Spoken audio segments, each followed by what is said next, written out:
this meeting between the Prime Minister and Mr. Trump. President Trump is set to announce a series of tariffs on imports into the US. The announcement is going to be made around 1 a.m. India time, so that's in about 3.5 hours from now. How do we know this? Because Trump has dropped a massive hint saying, today is the big one. And then he writes on Truth Social, we are going for a hike in tariffs. Now, Trump sees India as a tariff king by his own admission, but the fact is that he's wrong. India is a big exporter to the United States, one of America's big clients with also a lopsided trade balance. But despite this, it isn't a tariff king, as these hard facts will soon establish. India's high tariffs on specific items like whiskey, which is 150%, and cars, 100 to about 125%, are not unique. Many countries, including the US, have similar tariffs to protect local industries. The US itself imposes high tariffs, such as 188% on dairy and 193% on cereals, showing that high tariffs are common globally. America does it also, viewers. Trump focuses on peak tariffs, not average ones. India's average tariff is 17% lower than some, higher than others. India is open to reducing tariffs through FTAs with countries like Japan, South Korea and ASEAN. But the US hasn't reciprocated. You remember, viewers, that deal that we were supposed to reach with the Trump administration didn't fructify, Biden's administration didn't fructify. So India is ready. And now we are being told finally, and you heard the breaking news as we put it out there, that there is going to be a win-win solution. Product by product, there will be an agreement from both sides. So this is not a one-way street. It's a win-win. That was the word that Parikshit Luthra used. High tariffs on a few items are widespread. Japan can reach 457%, Korea 887%, and the US up to 350%. India's tariffs fit into a global pattern, viewers. Trump's criticism overlooks that most trade happens at much lower tariff rates, misrepresenting India's trade policy. All of this brings us to ask, is Trump not aware of the math and that it just doesn't add up against India? Isn't it true that Trump's decision to hike tariffs on steel in 2018 in fact backfired dramatically on American industry, failing to produce jobs? If Trump knows that this is a tired and tried, failed formula, is he misleading his own base? Let's ask some fundamental questions. Spencer Critchley, author and journalist, is here with us. Professor Max Abrams, American political scientist, is here with us. Ajay Srivastava, founder of the Global Trade Research Initiative, GTRI, is here with us. And I want to begin with you first, Mr. Ajay Srivastava. I want to understand from you, all this talk about tariffs, etc., it appears it's founded on very bad math or a misrepresentation of India's credentials. Rahul, I agree with you totally on this. There is a lot of talk about reciprocal tariff. Trump has used this many times in the last week only. But what is reciprocal tariff? Nobody understands. For example, we say America says they want to export, they are exporting oranges to India. India is charging 100% oranges. And they say we will impose 100% tariffs on Indian oranges. India doesn't export oranges. Countries, they export different products to each other. So all the talk of reciprocal tariff, I mean, it's just a talk in the air. It has no basis. Then we talk about average tariffs. Of course, you correctly said India's average tariffs are 17%, US tariffs are 3%. But the point of importance is how much is the tariff on the products coming from US. They're much less.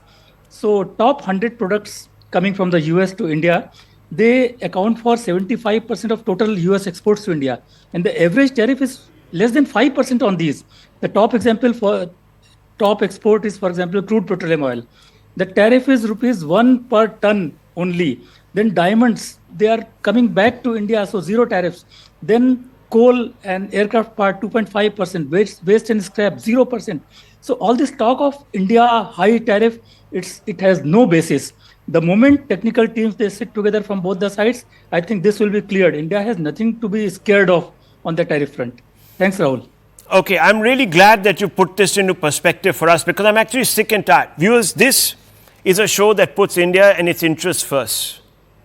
And I'm sick and tired of people saying that India is a transgressor And I'm also sick and tired of people saying that India is going as a supplicant today in the court of Mr. Trump, who is going to pull out this tariff card and send us home looking sorry for ourselves. Because if he does do this, and he'll do it globally, he's not going to single India out, but even if he does that globally, it's going to hurt him more.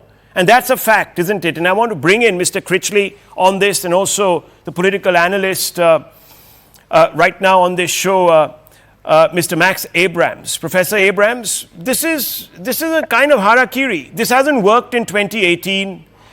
He decided to upend the tariffs orders, up them on steel and aluminium, hoping to create many, many jobs. It didn't deliver anything. It didn't deliver anything. In fact, hundreds of companies in the US wanted exemptions from this.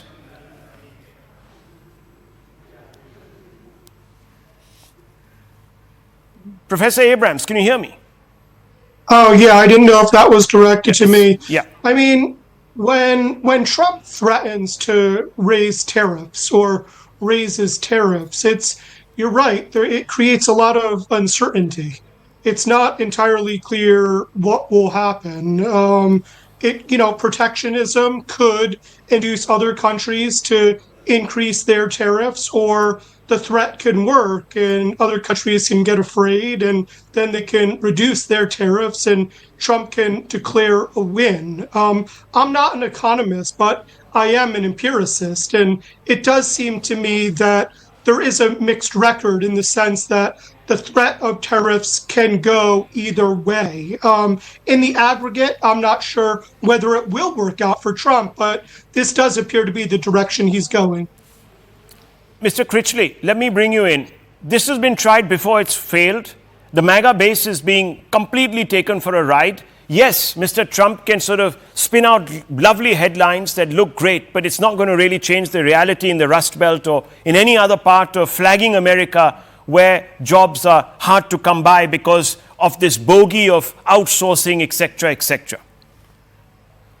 I agree, and it's already making things worse for Trump's base, and I think it's just going to continue to get much worse. I would like to get back to something you just said about Prime Minister Modi being seen as a supplicant. Yes.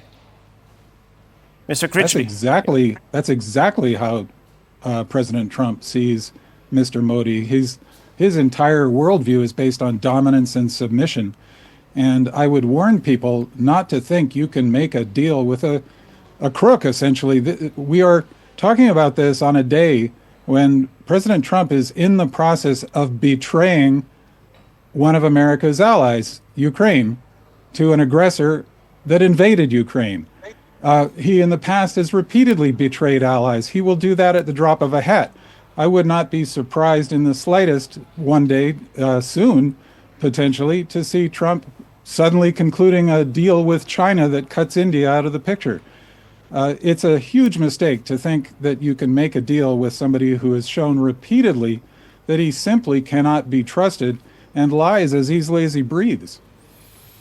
Well, Mr. Critchley, yes, I'm not going to sit here and say that Trump is very reliable or somebody that India should wholeheartedly trust. But there is a category of people here in our ecosystem that are trying to sort of suggest that this is a very, very unequal relationship. Well, if it's not an unequal relationship, Trump isn't interested in it. One second. Let me tell you, it's very, very, very, very, very importantly, viewers, look, I have to add a caveat here. Look, Trump is going to put his country's interests first, just as Prime Minister Modi will. And Mr. Abraham, Professor Abraham, this is a question that goes out there. You can't expect Trump, after having made all these promises, not to follow through, even if it means symbolically. So he's going to try and do whatever he can. But the very fact that he's invited Modi within the first 30 days shows that he values this relationship for whatever it brings to the table. And he's hoping, and he's within his rights, to ensure that there is a balance in the trade relationship. No one, even Prime Minister Modi, is not under those illusions. So there are many win-wins here, and we can, of course, forge common ground even on trade. Would you agree or would you not? I think this conversation is actually too pessimistic. I guess I disagree with a previous guest. I think that I don't see Modi as coming to Washington, as like subservient or groveling for anything. Um, you know, he was put up in the Blair House. That's basically putting out the red carpet for this very important meeting. Americans are very pro Modi. Trump and Modi describe each other as friends.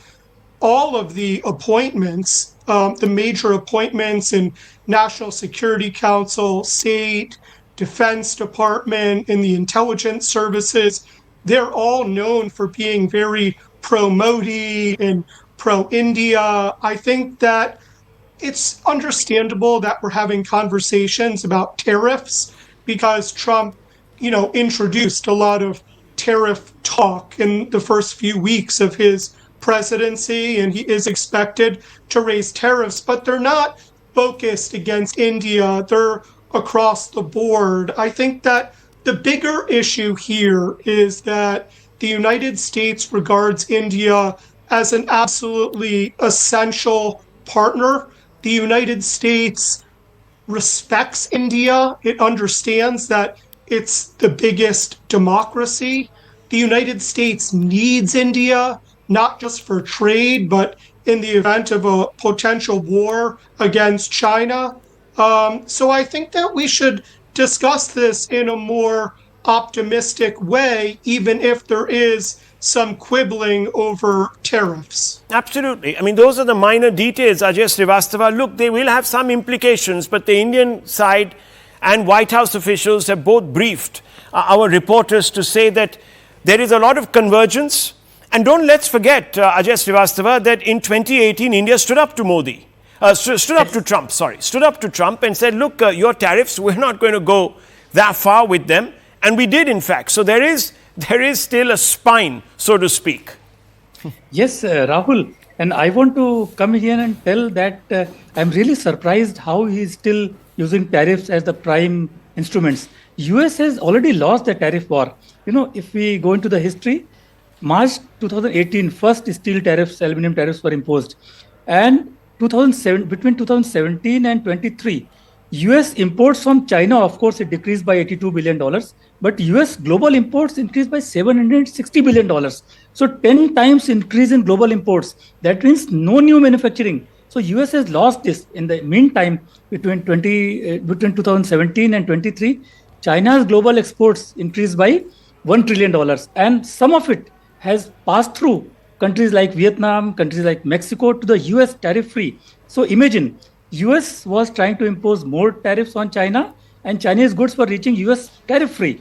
So it was a lost policy. I don't know how they're still continuing with that policy. Well, that's because for political reasons, the signaling is important, Professor Abrams, isn't it? Trump has come back on this promise of creating jobs in certain areas where perhaps there was some degree of flight of jobs and capital, etc. Yeah, I mean, of course, Trump ran on America first. And also, his background is not as a career politician, of course, but as a businessman. And so this is a huge part of his identity. And he thinks that one of the main things that he brings to the table is that he is a good negotiator. And so in that sense, it's unsurprising that, he would focus on these tariffs. But again, outside of Donald Trump, the broader US-India relationship is seen as critically important and will continue to be seen that way into the future. And this is really a celebration, in a way, of how far India has come on the world stage and the expectation of its continued and growing importance. Mr. Critchley, quick response, sir. Let's separate feeling respected versus being taken advantage of and being exploited. I think that the value of feeling like somebody treated you respectfully is going to end up being pretty slim in comparison. I agree that India is very important to the United States as a country. I agree there's a great deal of goodwill among Americans towards India, and there's great opportunities for both countries in a close trading relationship. But Trump has shown again and again and again that he will betray a deal partner, even long-standing allies like NATO, at the drop of a hat. And that is also demonstrated throughout his entire business career, in which he failed repeatedly and yet managed to pay himself large amounts of money by stiffing investors and creditors again and again and again. I don't know how many times somebody has to show us exactly who he is. Okay, and well, this comes let down me not tell you, just there's to been judging some him morally, but consistency. the pragmatic value of a contract. Okay. You can't have a reliable contract, Well, as the anyone one in thing- business will the one say, thing with that has someone to you be cannot said- trust. Okay, but the one thing that has to be said about Mr. Trump is that he campaigned on some of these issues. So if he won the election, one can't expect him to suddenly go back to his base and say, no, now we want to be best friends with... No, now I want to There's no expectation that Trump will live up to his promises. I Yes, mean, well, precisely look, I mean, the I'm opposite. just saying, he has put his cards on the table and said, these are the issues I stand for. Vote for me or don't vote for me. Yeah, but we he had a changes problem, them from however, day to with the day. Biden regime that kept telling us that we're best friends, but did a few things which didn't suggest that they were acting in the interest of elevating the partnership. Let me tell you, and those repercussions, those pigeons are now coming home to roost, especially I here would disagree. in our neighborhood. So anyhow, I would disagree. I think there was okay, no, pretty that's fine. substantial You know, we all have moves our made. views, and I'm not going to dispose you of yours. We can agree to disagree, but it's been an interesting discussion, viewers. As one always says, the proof of the pudding is in eating. We'll know in a short while what that agreement is all about. Hard work going on in trying to close those gaps. And we're being told that Elon Musk is going to be meeting the Prime Minister very soon. We're also going to see Secretary Rubio meeting the Prime Minister at the Blair House before that all-important meeting with Mr. Trump. I'll leave it at this, viewers.